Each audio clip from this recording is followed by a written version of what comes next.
Welcome, everyone. Thank you for joining us today. I'm 𝗖𝗍𝗶 Biniaz. I'm joined by 𝗖𝗍𝗶 Benesocky. Welcome, Ava. Thank you, August, and thank you everybody for being here today. We are joined by 𝗖𝗍𝗶 today. So welcome, Neil. Thanks for having me. I'm looking forward to doing this the first presentation of Location Magic for the 2021 year. I think you guys will get a blast out of it. This is a fun presentation every time I do it. Amazing. And just to add to that, we're located in Canada. Many times we partner with Canadian investors to acquire US assets. So this would be great to get and introduce Neil to the Canadian space as well. So. Yeah, definitely. I think so. I actually need help from people here to kind of take some of this data. The examples that I'm going to use are going to be American. The principle is exactly the same. There's very, very small differences. There's going to be some fine tweaks for our friendlier northern neighbors, but I think that everything else really applies. And most importantly, the principles that I'm going to show you today, they apply. You could be buying real estate in Saudi Arabia and it would be the same principle. Incredible. Neil, we're glad to have you here today. I mean, we're excited about this webinar especially about this topic, because we're going to be discussing finding the best cities to invest in. So maybe first you can tell our listeners about your background and your transition and involvement in multifamily real estate. Yeah, so I am a technologist. I'm a data scientist. I've had a successful tech career, successful tech exit. And unlike most people that start with single family rentals, and then maybe they do private lending, I started in real estate in reverse. So in 2003, I was running a very successful company. We had millions of dollars of cash in the bank. And the CEO said, I really hate being a tenant. I want to be my own landlord. I want to build a campus. And I was like, you go, Paul. And he was like, no, you go, Neil. And I'm like, no. I don't know the first thing. I haven't even rehabbed my kitchen. You want me to build a campus for you? He's like, no. I'll build a campus, but you will be my advisor. Now, I didn't realize it then. What he meant was, you'll build the campus. I'll be your advisor, right? So here we are building this, running this company that's running at, some 30% annualized growth rate with 300 or 400 employees. So we're working 12 hours a day on the company, and then we're working 5 hours a day building our campus, right? So we built it in 9.5 months, so record time. We bought a shell here in Fremont, California, which is now famous as the home of Tesla Motors. And we were about a mile from the Tesla campus, and we built it. I bitched and I moaned and I complained and I whined through the whole process, saying this is not my job. And he's been my best friend in the last 20 years, and I have not stopped thanking him since. Because when you build something from scratch, you learn amazing things about real estate. It's a completely different level of experience. It's a 10x complexity. So I really started with very complex stuff, and it sort of got simpler since then. I enjoyed the tax benefits that came from that building because I was an investor in it. And for the first time in a long time, my big fat tech salary went up and my big fat taxes went down. So that was awesome. And so I fell into love with real estate and went into single family real estate. 2009, I started doing math on single family. Everyone was telling me it's a horrible time to buy single family. The math was telling me it was brilliant. So I chose not to listen to my family and bought 10 single families in a city called Madera and used my hacking abilities to find tenants. The tenants were 21 miles away in a city called Fresno. Madera had all these brand new homes. They were super cheap, ridiculously cheap, brand new. So I bought 10 of them, and I used my internet technology to market to thousands of tenants in Fresno, give them $50 gift certificates if they would come to Madera to check out these homes. And I think every 30th gift certificate worked.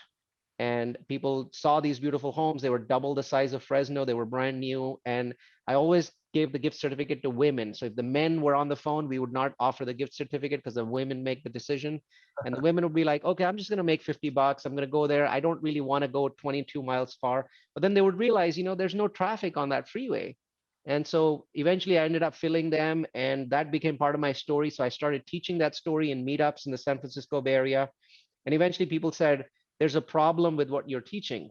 You taught how you found Madera. You taught how it was the best market in 2009.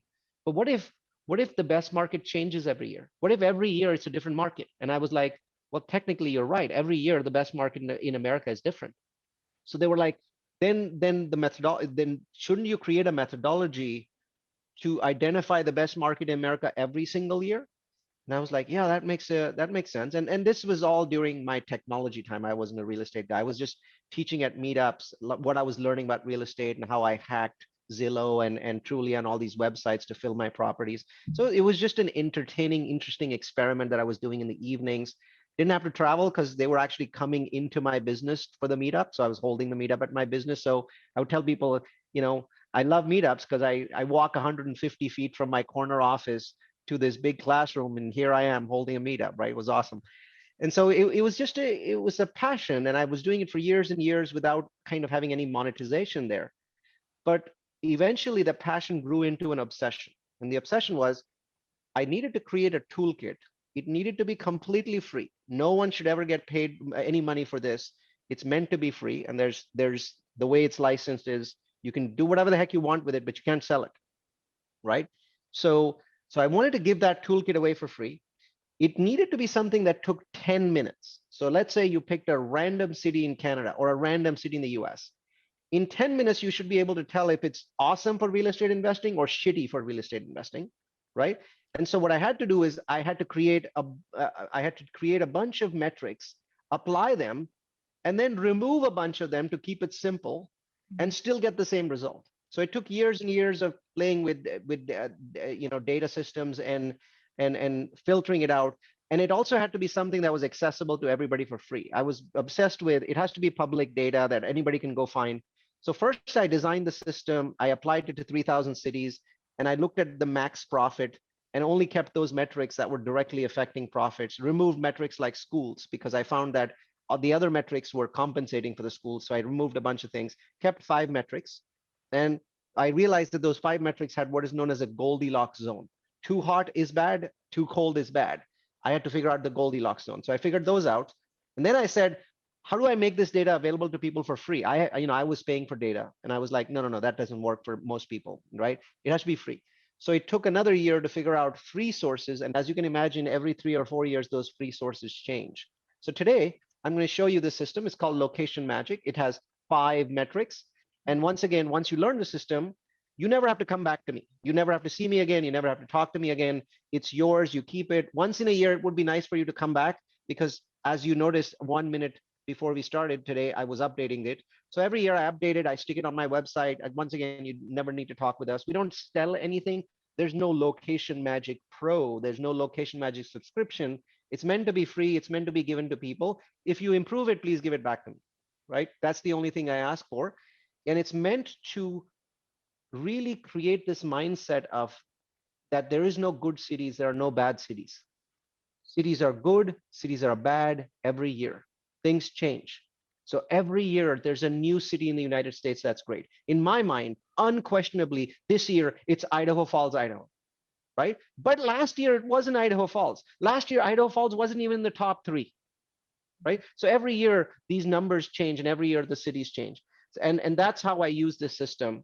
And let's get started. Let me share my screen. We'll get started with Location Magic. Just very quickly, Neil, I just want to talk about, so while you're perfecting this system and you're doing it out of being thrown into a project and then seeing the benefits that exist in real estate coming from the technology background, but then seeing the need that exists for such modeling and tech items, talk about where were you at in that time as far as being a passive or active investor when it was kind of concurrently going with creating the system. Just talk to us about that for a couple of moments before getting right into the process. Yeah. So starting 2009, I started buying single family homes. I bought 10 in Madera over a year and a half and leased them all up using my hacking methodology for rentals.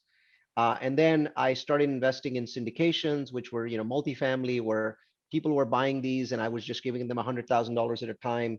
Then I started doing duplexes, then I started triplexes, then I started quadplexes, then I went to 7plexes. By 2013, all of those methodologies I was done with because you can only get so many loans in the US, right? Then I was like, well, how do I raise this cap to an infinite level? And so in 2013, I was like, I want to buy my own multifamilies, not invest in other people's. And so that's when the big change came and I started investing in multifamilies. So right now I have 500 investors. There's about $350 million worth of multifamilies. I buy them, I build them. Then over time, being the mad scientist, I couldn't keep saying with a straight face that multifamily is the best. The truth is, multifamily is the best asset class in America most years, maybe 2/3 of the years. But then there's other years where it's mobile home parks, there's industrial, which has been very strong in the last 3 years because of e-commerce. There's storage, public storage. So these were other asset classes. So eventually I ended up jumping into those asset classes. In 1 year, it was student housing. So I jumped into that. So, but the pivot that you're asking, your question really was about the pivot. 2008, 9, 10 single family homes, then slowly moving up to, duplex, triplex, quadplex, sevenplex, and then 13 onwards, basically really moving into enterprise level multifamily, and then student housing, then industrial, then storage. And now I actually have come back, which what's interesting is what I build now is I'm no longer building large multifamily. What I'm building is very large fourplex communities. So as at a community level, it's still very large. It's enterprise, has, clubhouse, has, gym and all those kinds of things.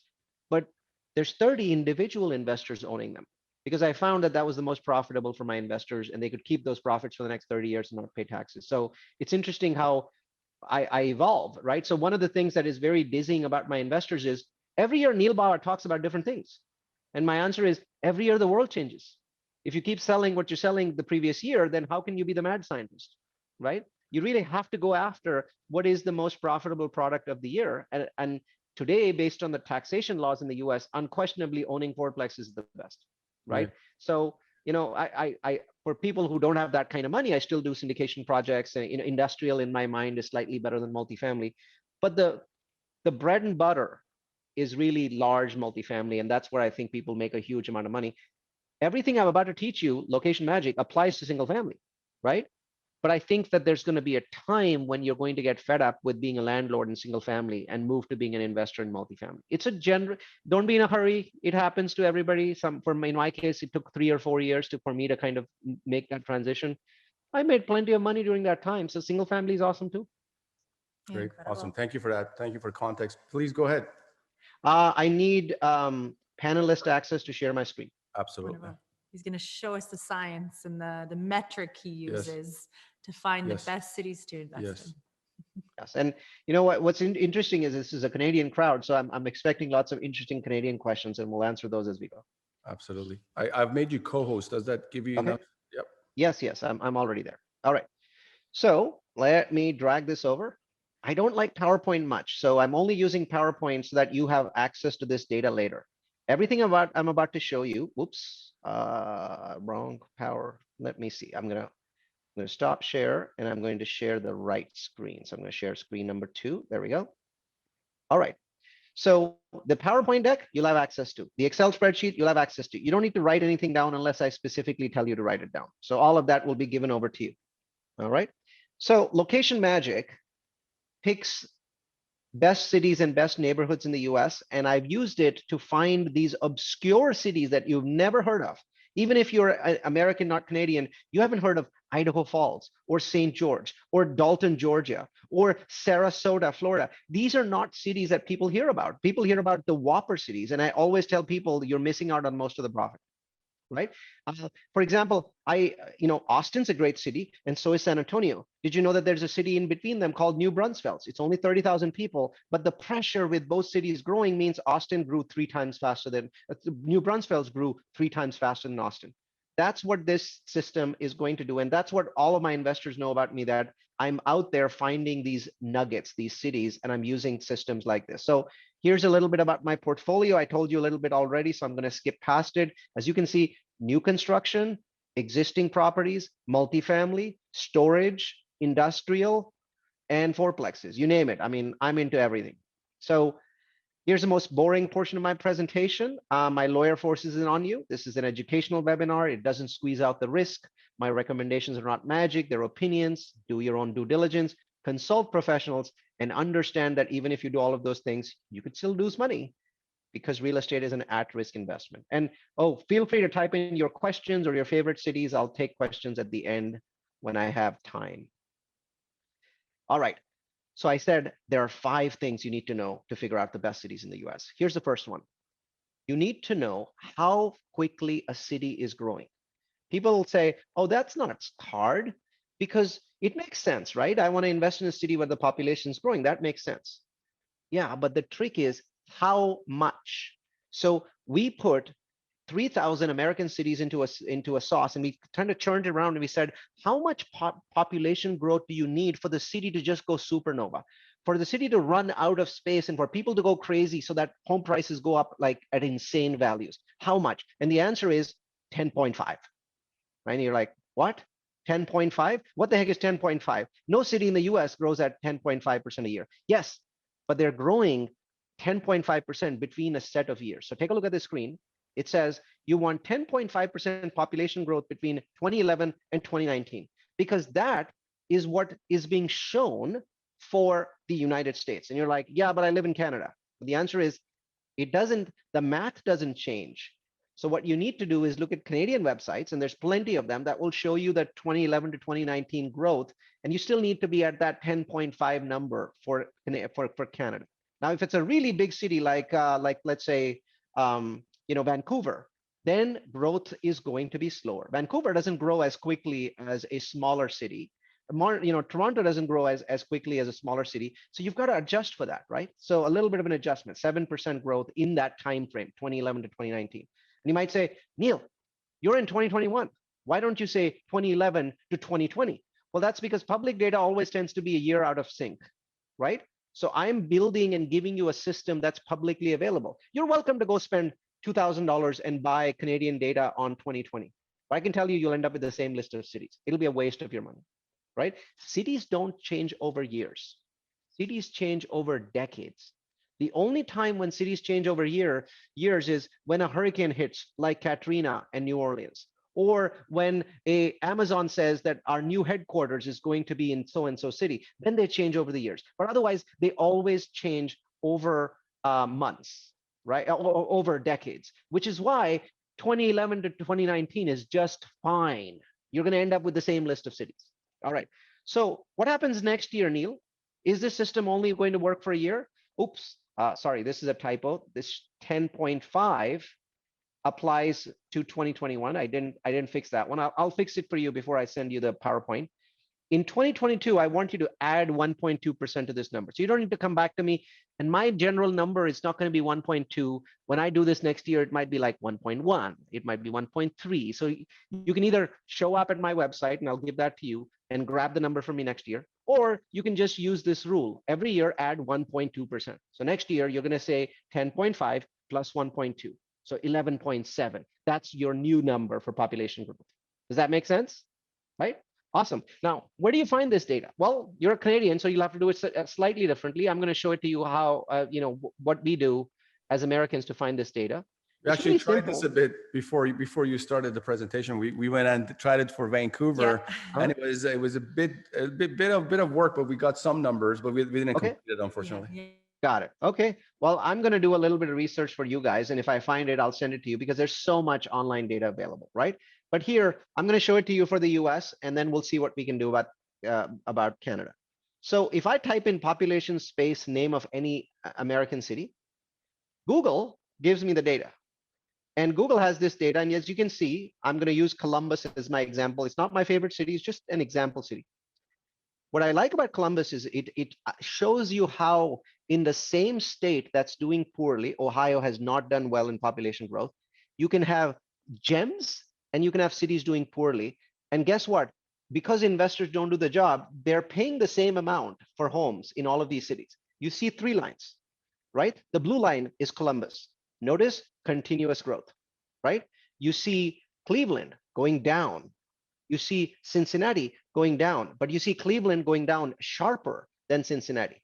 So the truth is, of Ohio's 3 big cities, there's a star called Columbus. There's a steady Eddie called Cincinnati. We don't see your graphs, right? We just see your presentation still. All right, I'm going to drag this over. There we go. How about that? Boom, fixed, right? Not yet. It's just the 2 of us. Okay, let me go and share there.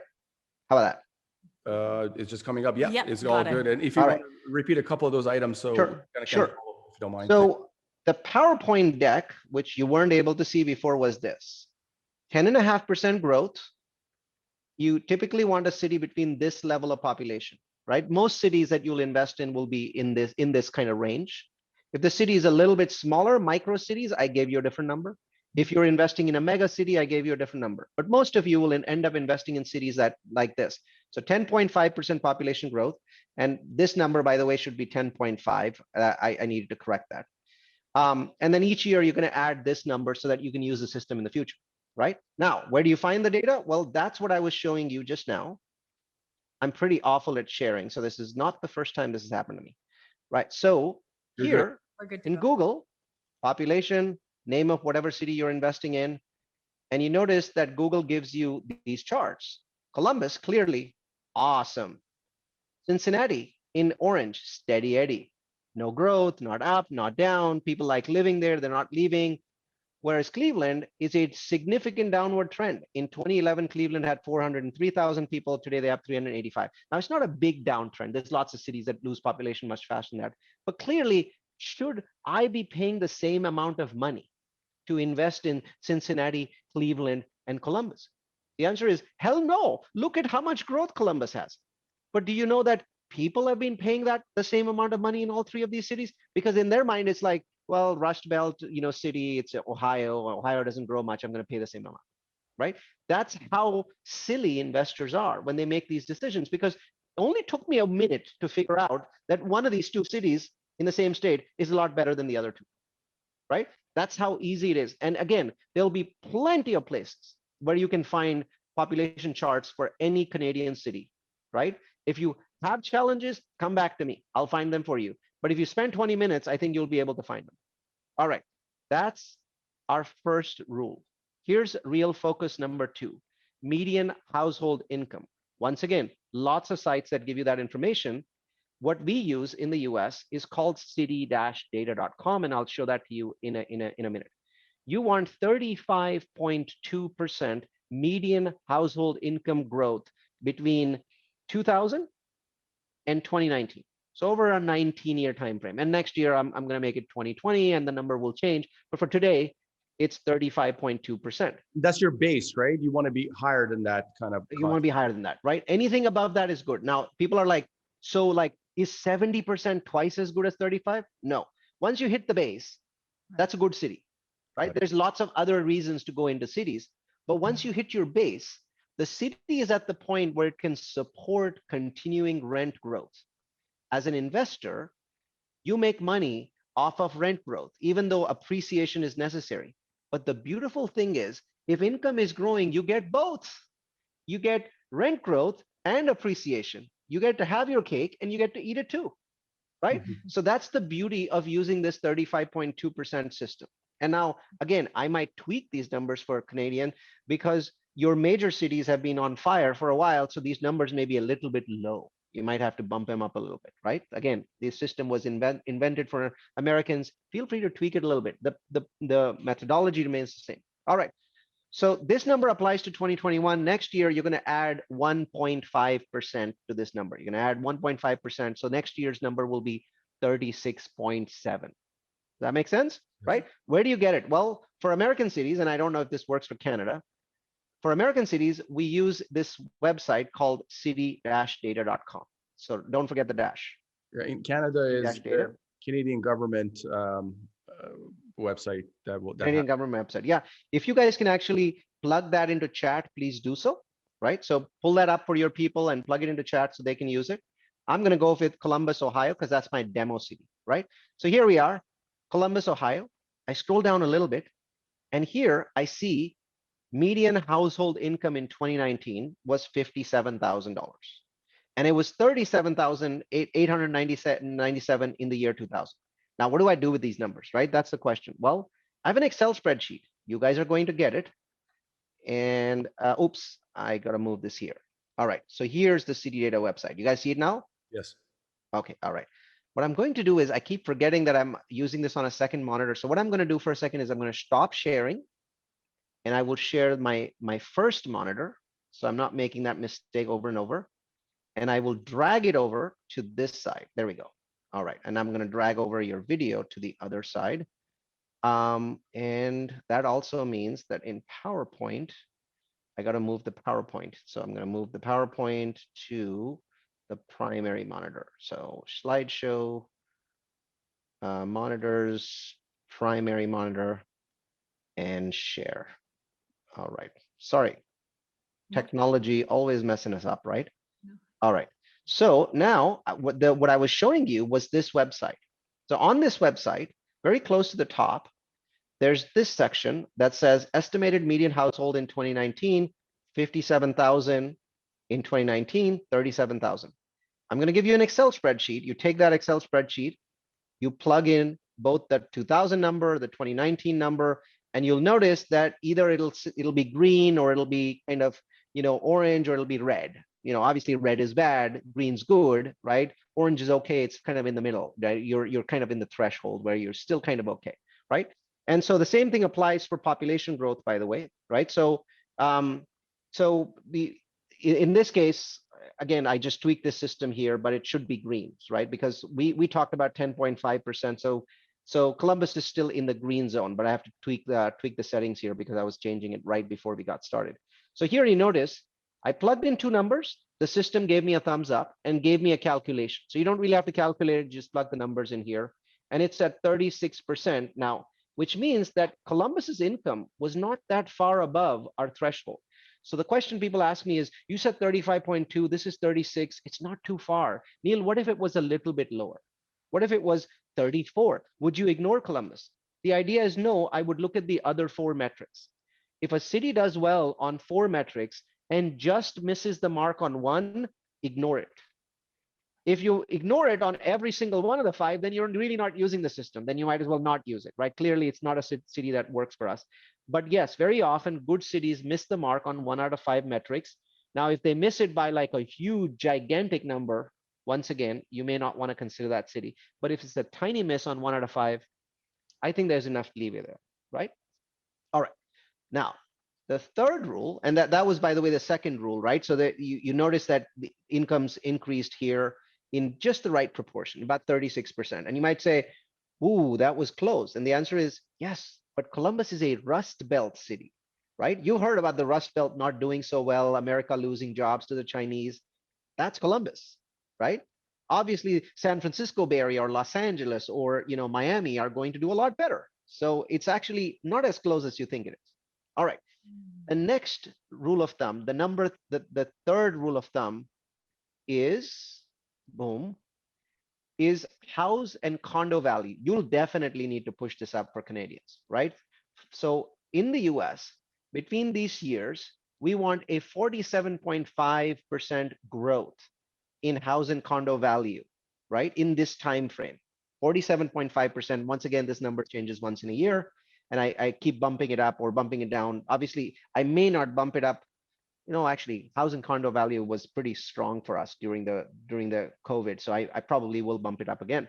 So here's the number. Once again, once you hit this number, a city that's at 100% growth is not better than a city that's at 50.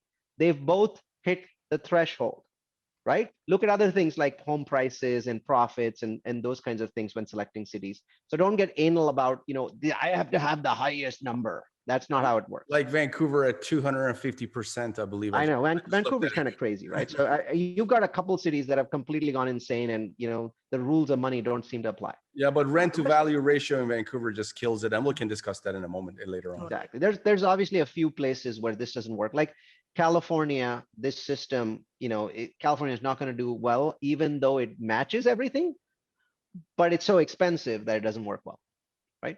All right, moving on. Real focus number 4, and actually number 3, I wanted to show you where we get it in the US. So here's number 3, median house and condo value.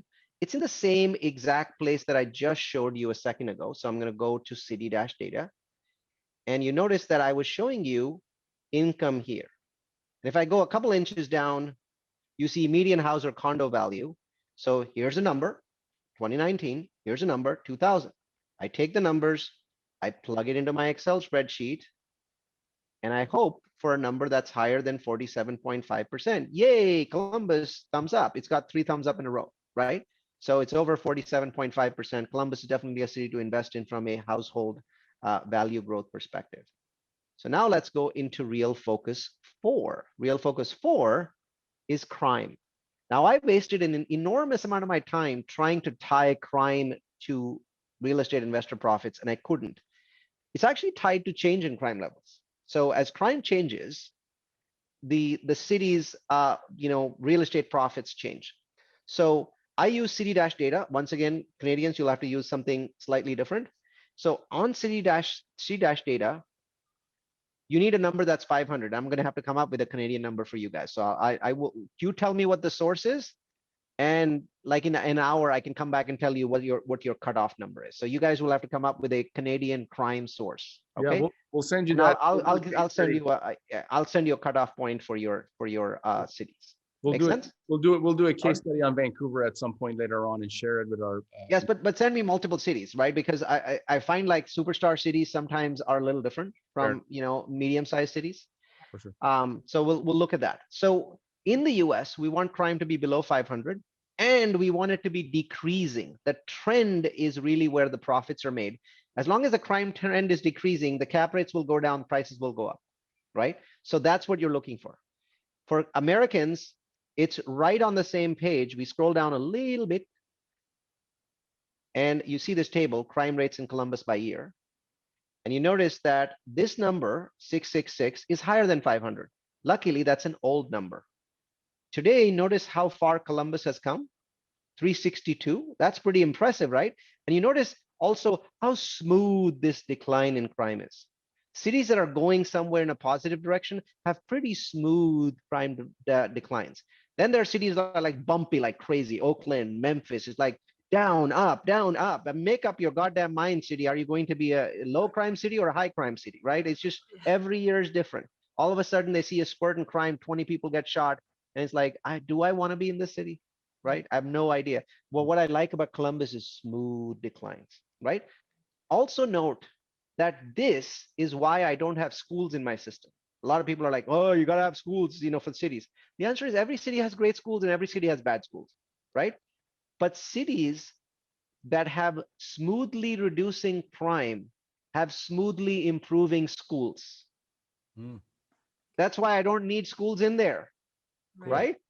Crime is inversely proportional to all types of education, secondary, post-secondary, it's inversely proportional. So if you're taking care of crime, you've taken care of schools. Yeah. People don't go to school, they'll go do crimes, I guess. Oh, that's exactly right. I mean, this is what happens in the inner cities. Yeah. So that's what, rule number 4 says. And rule number 5 is the most important of the rules. And that is jobs. Now, it was a pain in the ass to talk about jobs in the middle of COVID, right? So every single country in the world had negative job growth.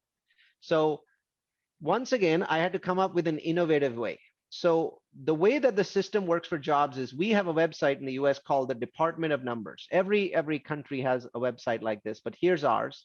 And it's a really ugly website, but it has amazing data. So I can go here and say 1 year job percent change. That's what I'm looking for. Notice that with jobs, I didn't look for 10 years. I didn't look for 20. I looked for 1, because jobs are the only indicator that you need to know in real time. What happened in jobs 5 years ago doesn't matter. What happens in jobs in the last 12 months is what mentally changes the mind of people there and makes them want to buy everything if they're all getting jobs. And then they compete like crazy and prices go nuts. And that's really what you're looking for as a real estate investor, right? So now you notice this is pretty bad, right? Monroe, Michigan lost 16% of its jobs. That's catastrophic. If I click it again, it's actually going to show you some cities where jobs were gained. Believe it or not, Americans actually had increases in jobs in a few very small cities that none of you has ever heard of, right? Except for this one, Provo. Maybe you guys know, this is a fairly big city, so you might have heard of it. But everything else is a tiny city, right? So one of the things I keep saying is small cities are often phenomenal if they're broad-based, right? You don't want to go into a small city that's just a college city. You don't want to go to a small city that just has one big employer, right? You're very dangerous. But if they're broad-based cities like Idaho Falls, where its pie is like, got 20 slices in it, Those are phenomenal cities to invest in. Now, having said that, my rule, right? My rule is that any city you go in should have 2% job growth or more, right? Every year, 2% job growth. Obviously, no city in America except for these first two, Valdosta and Monroe, meet that rule. So I think it's fair to say that rule number 5 just doesn't work in any COVID year, right? So people are like, okay, so I still want to do this today. How do I apply this? COVID's not done yet. Jobs haven't come back yet. How do I apply this? So I thought about that for a while, and I came up with this idea. There is an internet website, works for Canadians just fine. It's called the Wayback Machine. The Wayback Machine makes a copy of the internet, believe it or not, right? So you can take any URL, you can take a Canadian URL.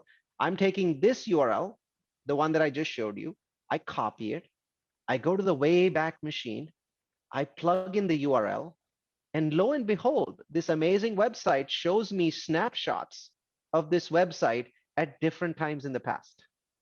Oh. Cool. So now, here in April 2020, I want to go see this snapshot. This is what the US economy looked like in Feb. You might say, no, it's April. No. The snapshot was taken in April, but job data is usually 2 months out of date. So if I click on this snapshot, and it takes a few seconds to load, you'll notice that this is actually showing Feb jobs in the United States. And Feb was very strong for the US, correct? And then everything went to shit, right?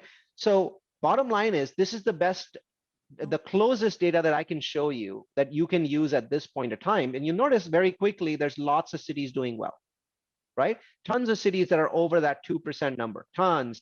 It keeps going down the list, 2%, 2%. So you have so many choices for cities that are over 2%.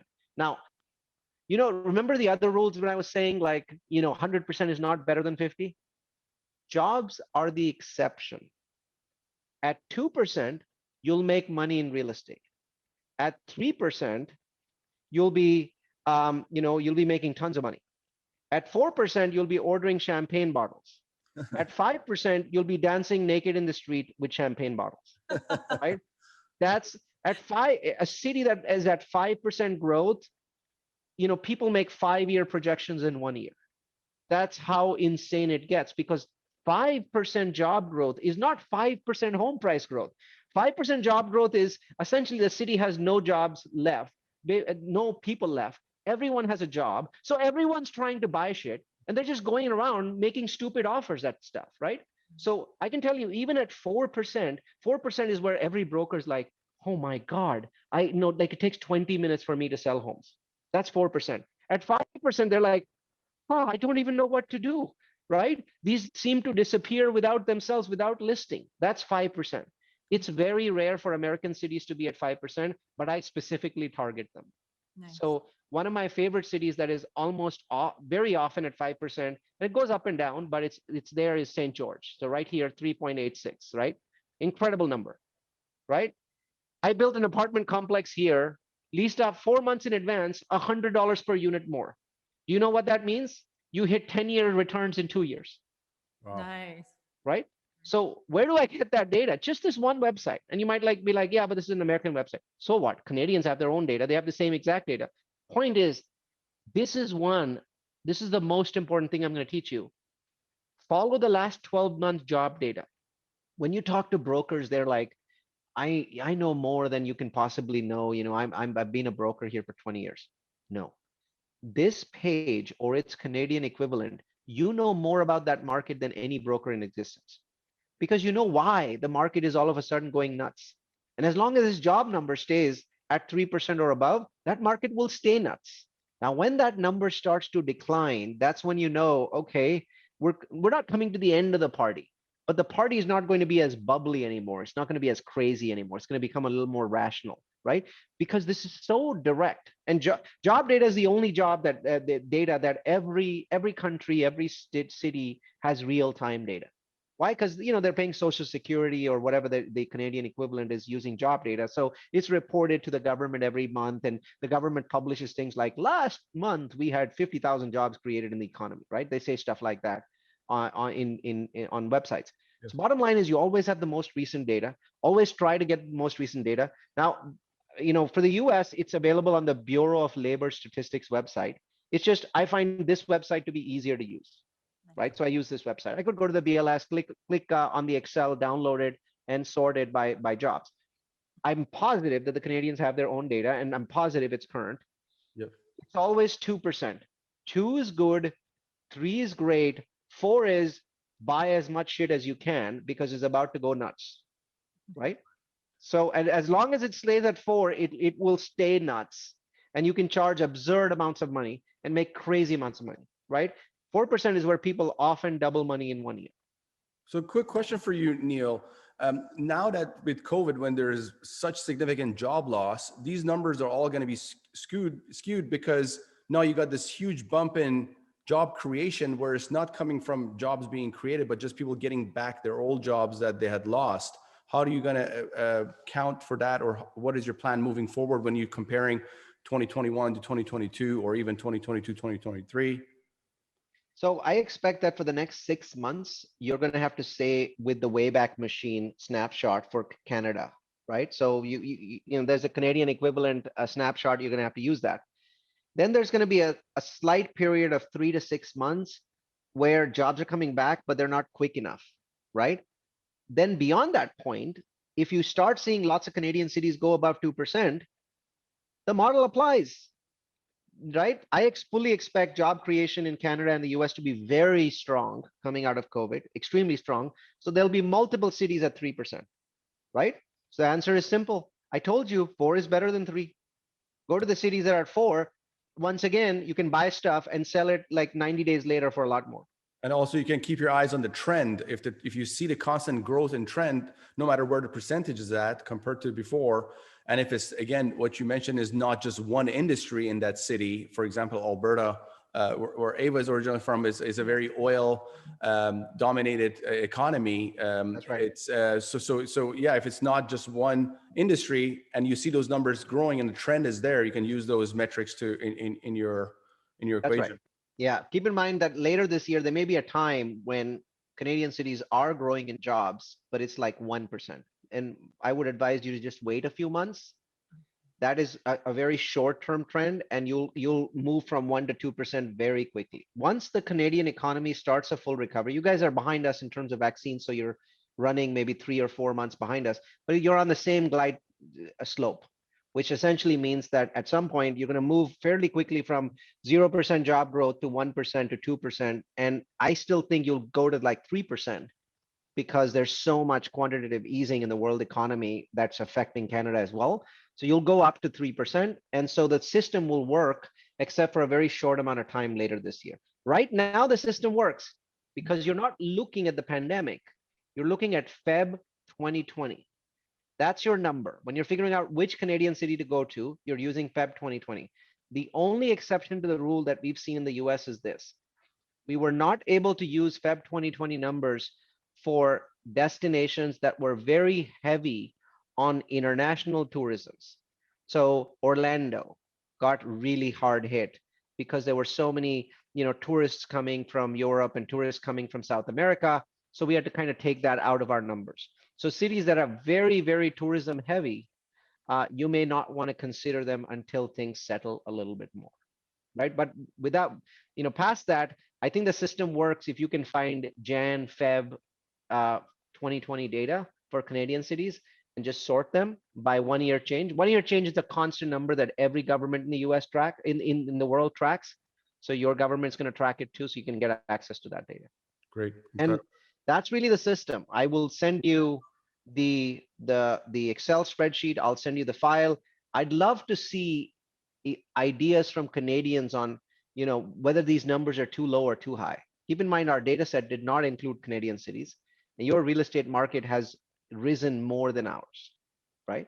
So there's going to be some adjustments that need to be made, but you'll find that once you make a certain amount of adjustment to one metric, you can apply the same adjustment to the next metric and the next metric, and you'll be in a very good place. Great.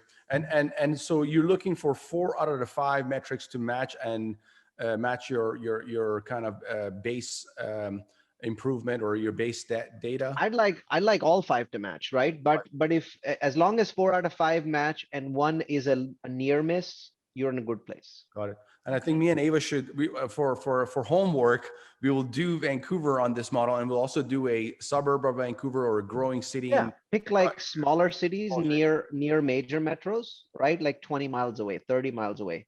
I can tell you most of the time the profit is to be made in smaller cities. I don't invest in Phoenix, even though it's considered the fastest growing, blah, blah, blah. Very expensive. I invest in Mesa, it's 25 miles away, making lots of money, right? So those are typical examples. I don't invest in Atlanta, which is a massive metro, 5 million people. I invest in Fayetteville, 27 miles away, right? That philosophy will really work well for you because there's so many people obsessed with cities. They don't realize that the guy that's selling stuff to you is the one making all the money. Yes, yes. And also in the US, you have this interstate migration that's happening. Over 300 million people. You have migration that's coming into the US from internationally, but also the interstate migration, the in-migration that's happening out of New York, California. So that knowing this data and having a system in place to track it is very helpful. For Canada is mainly international migration that's coming into Canada, 300,000 per year. But that rent to value ratio is where the issue is for us. So on a 70-30 LTV, on a single family, on a condo, on a 100+ unit apartment, when you on a 70-30 LTV from a rents you collect, you have a hard enough time to pay your mortgage payment, let alone pay your mortgage payment, taxes and fees, property manager, and pay your investors 6 to 10% pref returns, unheard of, especially pref paid, right away after closing. That's what made us converters and believers of the U.S. market. That's what we created the system we've created to allow Canadians to invest into U.S. Multifamily asset and real estate. And because of the treaties that existed, now they could do that and be relieved from double taxation dollar for dollar. And I didn't know that double taxation can be avoided, because if that's the case, why are you investing in Canada? I mean, the US market at this point, and again, the US market is not better than Canada, but I think it's definitely better today, right? That changes over time. If you can avoid double taxation, Canadians, come on over. I mean, this definitely the grass is greener on this side right now. Absolutely. Yeah, it's funny. August has a background of 15 years in the construction development here in Vancouver, and I've been a realtor for about a decade, and we both left our careers to solely focus on obviously partnering with Canadians and bringing our money to the opportunity right across the border. For us. So yeah, exactly. Really so also that. Like we feel it's not only the rent to value ratio, is the opportunities that exist in the US, how business friendly they are, the growth that exists, richest country in the world, over 300 million people. I mean, it made us believers, and we were people heavily involved in the industry. For us to leave that, it must have been an incredible deal. But also another item for us is Canadian investors, passive investors, could invest with other groups in the US, and they do. And that's how we learned about this whole concept of apartment syndication that exists. But at times they end up doing it through incorporating an LLC in the US and investing through that LLC, which makes it compliant for US operators to receive their investments. But when that funds eventually come to Canada, they're double taxed because they've paid their US taxes on it. There's holding taxes or the taxes they've filed themselves. When that funds get back to Canada, now they're double taxed. Through the system we've created, they're relieved from double taxation, dollar for dollar in most cases, and also for recourse, any kind of issues. If Canadian invest directly with a U.S. entity, in case of something unscrupulous happening, or there's case for litigation, now you're dealing with a entity in the U.S. Whereas with us, you're investing with a Canadian entity and you receive your profits with a Canadian. So it's a pretty cool concept. But we love what you have done, Neil. We are, and I don't mean to kind of, obviously you're a guest and you took the time to come and, educate us and give us the knowledge you have. But I really have to say that you are probably one of the most watched videos from me about learning this space and understanding it. So I want to thank you for that. Aside from being on this webinar, but also just the amount of content you put out. And it's not only, what we talked about today was one item that exists within this process of multifamily or commercial real estate investing or real estate investing in general. You're also an expert in many other items such as, the use of virtual assistants. This is another incredible thing that pretty much copied your system. Currently, we have 16 virtual assistants that help us all the way from Incredible legal, people. all the Yeah. way from legal to design to social media to so many different things, and it's been incredible. So we've learned so much from you over time, and we would love to have you back on our show again. I want to open it to questions for our webinar or Zoom. Let's quickly. I like this question. I want to take this one first from Lawrence. Would tourism cities be discounted now due to COVID? And if so, would be worth investing now? The answer is, you're asking me a hypothetical question. If they are discounted, I think they should be discounted at least 10%. So over 10%, I would say that they're a deal. Under 10%, I would say they're not. And I don't think that they've been discounted so far in Canada that much, but you never know. Great. And then Ava had a few questions while the questions are trickling in. Yeah, definitely. And Neil, we're also live on Clubhouse. I'm not sure if you're familiar with it. No, it's the first time I've been on Clubhouse. I That's know. cool. So you were, you were kind of put on. We couldn't find you on there. You couldn't find so, but you are live on Clubhouse. So maybe at a moment we'll ask our Clubhouse attendees if they have any questions from Neil. But Ava, please go ahead. Yeah, absolutely. Yeah, I wanted to answer this one more, Ava. Yes, please. Yes. What if the city you're looking for is not listed on Department of Numbers? Can you search for a specific city? The answer is yes. Most cities publish their job data. So for example, if Montreal has a website, there's lots of places where you can just say, job data Montreal. And it might take you a few minutes, but you're going to find this data because there isn't a city in US or Canada that doesn't track this number on an ongoing basis. There's usually a government website that puts it together for a state or in your case, you don't have states, right? What do you have there that's equivalent of our states? Province. So you're going to find province websites that are going to have all of that stuff. In the US, if you don't find it for a particular city, the best place to go is the Bureau of Labor Statistics website, the BLS, which has even cities that are like 30,000 people. Very, very tiny cities are in there. So you can go to the BLS website and download it. And I'm pretty darn sure there's going to be a version of that in Canada. For sure. And what I've noticed is many reporters, when they do have a news article, they code certain data, and a lot of times by Google search about a city, and as long as you use the right wordings, it's pretty easy to find that information. But please go ahead, Ava. Yeah, I have one more question for Neil here. Just a bit about us. We partner with active operators in the US to be our boots on the ground. So locating and picking the cities and regions we want to be in is at the core of our business. And we're open-minded. And of course, we follow the numbers. So Neil, I'd be very interested to know your top pick for multifamily assets as far as the city. And the state. I mean, I think you mentioned the city as far as Ohio. I believe it was a city in Ohio. But as far as the state and Ohio, if you can speak of it, maybe not just the only top city, but maybe the top three. Yeah, that'd be great. If Neil 𝗼𝗜 is bullish about a city, that's where we want to be. Well, I'll give you those, and I will point you to a presentation where I only talk about the top cities in this, in a particular year. The presentation is done in Jan, and I'll share again for a second so you can see it. Here we go. So it's called Real Estate 2021 Trends. It's a very wide-ranging presentation. You can watch it on multifamilyu.com. But here's my answer to the question. It's a very specific question, and I have a very, very specific answer. And so my favorite cities for 2021 for investing, and let's see if I can click on this. No. Just one thing I want to mention here is all the websites that Neil mentioned were all free website, and all the information he's providing is not paid. So this is not a plug where someone is coming in and trying to sell something. And that's what the incredible thing about it is. Like I say, I've learned so much from the man. So just want to appreciate that. Thank you. We do appreciate you a lot. Thank you. Amongst small cities in the US, the best one, which is actually fairly close to you guys, is Idaho Falls. You can get to Idaho Falls from multiple places in the US, multiple places in Canada as well, because it's kind of fairly close. It's on the northern side. Why Idaho Falls? It's really the only city that grew in 2020. Incredible numbers, just insane numbers during the pandemic. A lot of growth because of its nuclear facilities. Nuclear is now growing again in the US. Other cities that I like, and I actually have my own picks here. Here, take a look. Underperforming in best markets. Well, my pick for underperforming market is Indianapolis.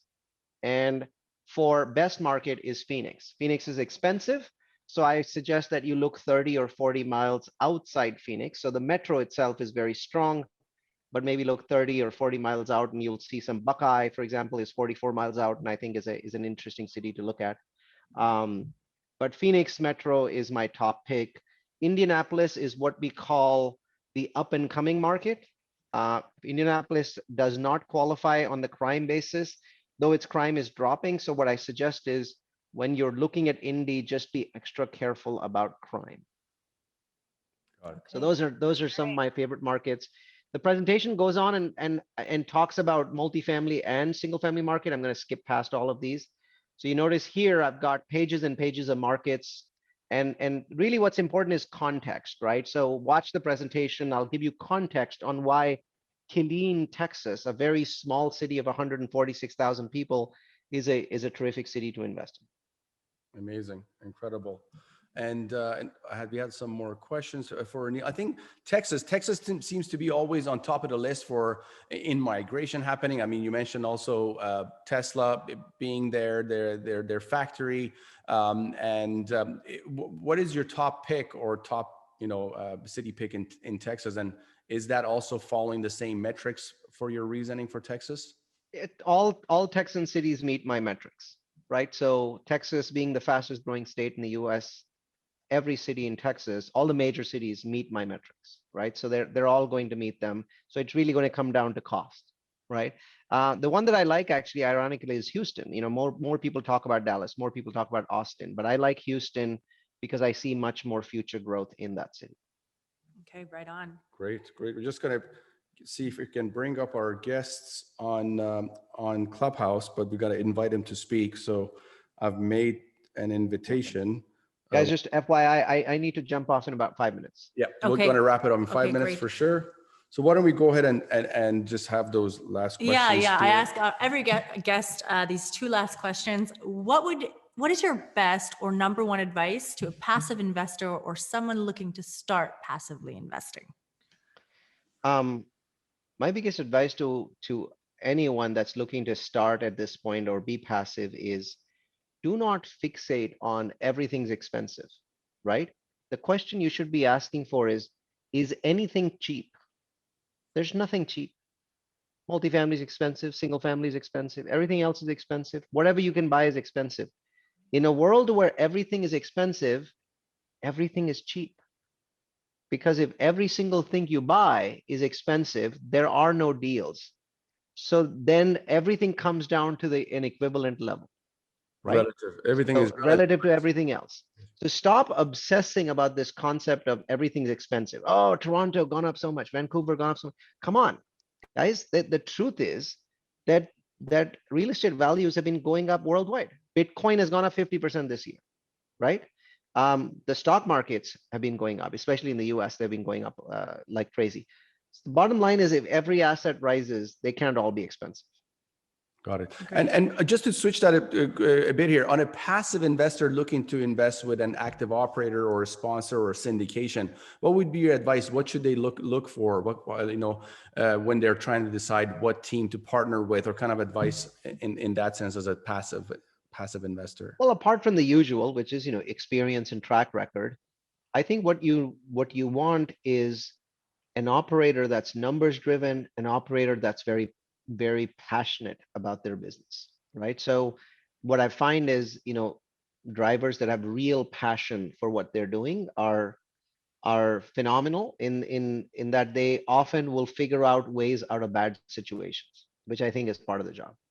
Incredible. Great. And our last question, real quick. I think he in a way, he already answered that one. Answered it. Okay. The question is, please go ahead, Ava, if you like. But I think he kind of answered it. Yeah. The question is, what is your advice to active investors or someone looking to start with this concept of, a real estate syndication? But you said, hey, be numbers driven and be very passionate about your projects. I think that you need to feel that this is the right thing to you. You need to feel like this is the best thing that you could ever be doing. And I've never lost that feel myself. It's always there, right? So this is a small group. I often present, usually present to 200, 300 people. but you didn't see me any less passionate simply because I'm presenting to 16. It doesn't matter. Because when it's flowing in your veins, you're just as animated, regardless of whether you're on a stage in front of 1,000 people. I think that comes out if you're talking to the syndicator. That comes out. Is this a job for them or is it a calling? Amazing. Beautiful. Thank Very you well so said. much, Neil. Thank you so much. Yeah, we grateful to really have you. appreciate you. We hope to have you on again and hope to meet you in person soon Yes, as things go definitely. back to normal. course. And have a wonderful day. Thanks everyone Thank for you for your coming. time. Thank you. Thanks, everyone. Bye-bye. See you later. Bye-bye. Thanks, everybody.